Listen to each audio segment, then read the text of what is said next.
আল্লাহ ফেরেশতার মাধ্যমে তার খানা পৌঁছায়া দেই, আমার কষ্ট লাগে না।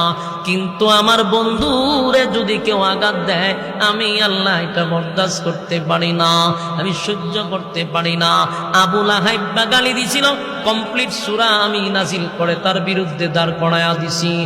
আপনার ব্যাপারে প্রতিবাদ করার কেউ নাই, আমি আল্লাহ স্বয়ং প্রতিবাদ করছি।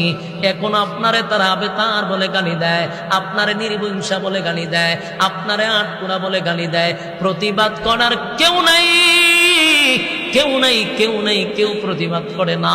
স্বয়ং আমি আল্লাহ প্রতিবাদ করলাম সূরা কাউসার নাজিল করে, ইন্না শানিআকা হুয়াল আবতার।